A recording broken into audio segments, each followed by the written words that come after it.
Hello student, today we are studying resistors which are connected in series and parallel. If you observe this figure, in this circuit these two resistors, suppose first resistor is denoted by R1 and second resistor is denoted by R2. These two resistors are connected one after another. Therefore these two resistors are said to be connected in series. If you close this key, the current will start to flow.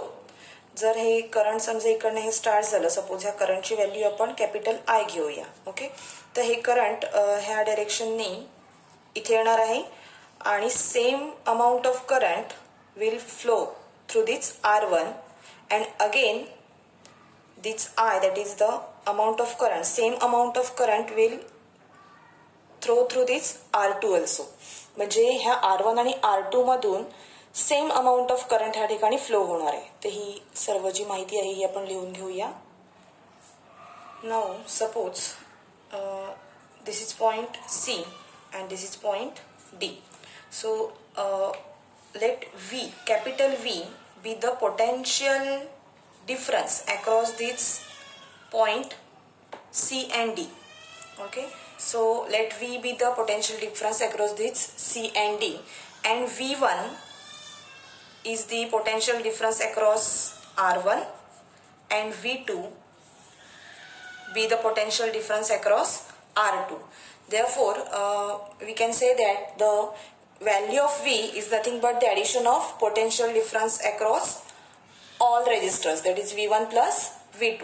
But according to Ohm's law, we know that V is equal to IR, and if RS is the effective resistance of a circuit, then we can convert this value V is equal to IRS. Here S stand for series. These resistors are connected in series. Therefore here we denote this effective resistance as RS.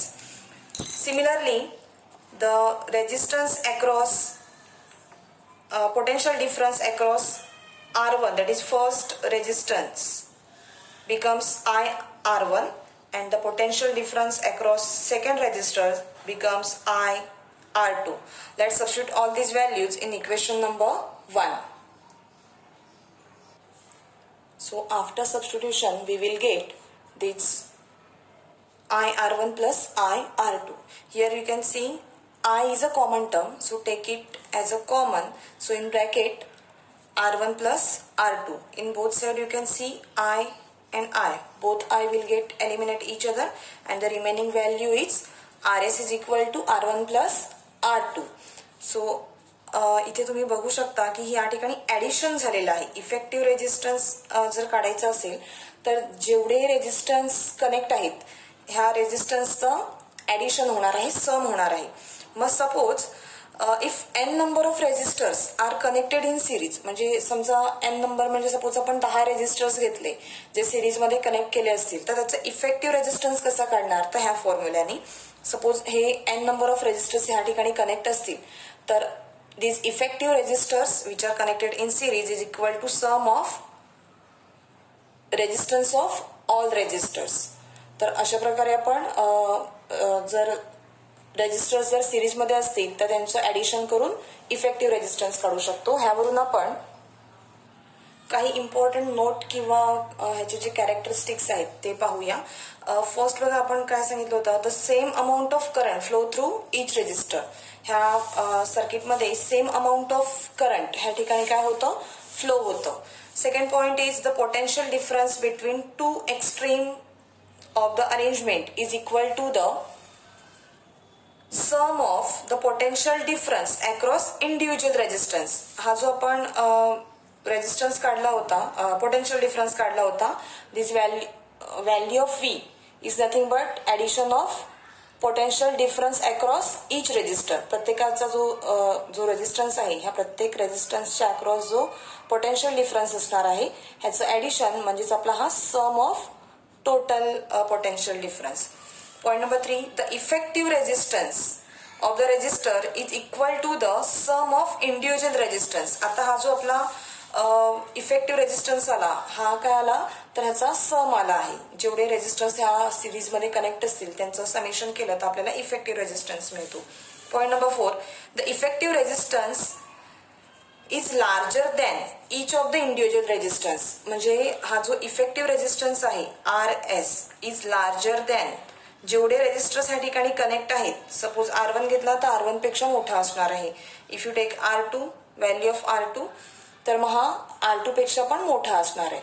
And the most important point is this arrangement is use to increase the resistance of a circuit. जर आपल्याला सर्किटचं resistance increase करायचं असेल तर आपल्याला अशा प्रकारची arrangement म्हणजे series मधली अरेंजमेंट करून आपण जी रेजिस्टन्सची जी व्हॅल्यू आहे ही व्हॅल्यू आपण इन्क्रीज करू शकतो. नेक्स्ट आपण रेजिस्टर्स इन पॅरल कनेक्शन पाहूया. ह्या सर्किटमध्ये तुम्ही पाहू शकता this two resistors R1 and R2 are connected in parallel with each other. हे अरेंजमेंटच दिसते की एकमेकांना ते पॅरल आहे. Therefore such arrangement is called parallel connection.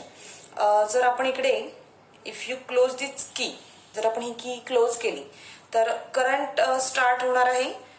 Suppose the value of current is denoted by suppose capital I. आणि ह्या पॉइंटला येऊन suppose this point is suppose point C and this point is suppose D. ह्या पॉइंटला आल्यावर this current will get divide. Okay, म्हणजे divide झाल्यामुळे काय होणार आहे सेम अमाऊंट ऑफ करंट ह्या ठिकाणी फ्लो होणार नाही.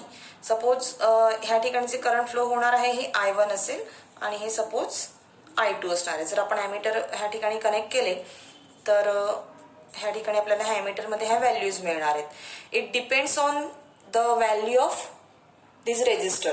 रेजिस्टरची जी व्हॅल्यू असेल ह्या व्हॅल्यूवर हे I1 आणि I2 त्या प्रपोर्शनमध्ये डिवाइड होतील.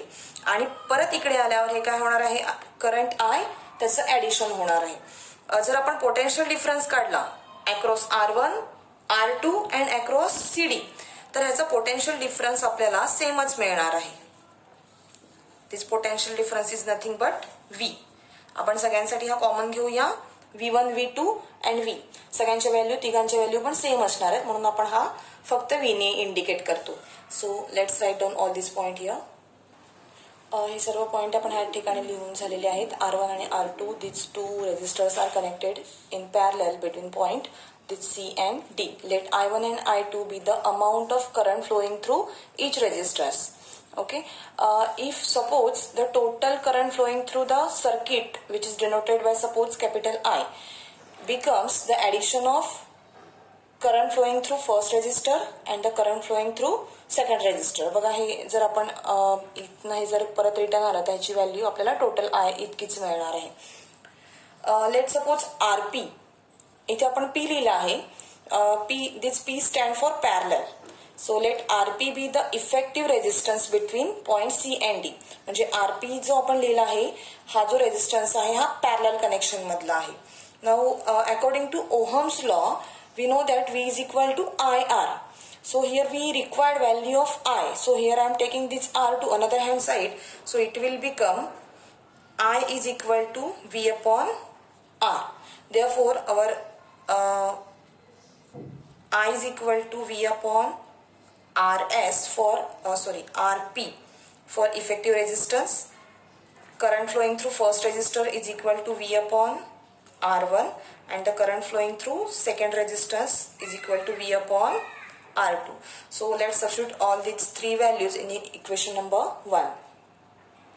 आपण या ठिकाणी व्हॅल्यू सबस्टिट्यूट केली आहे. Here you can take V as a common term. So after taking V as a common we can eliminate this V from both side. Okay, जर हे एलिमिनेट झाले तर इथे फक्त हा 1 राहणार आहे.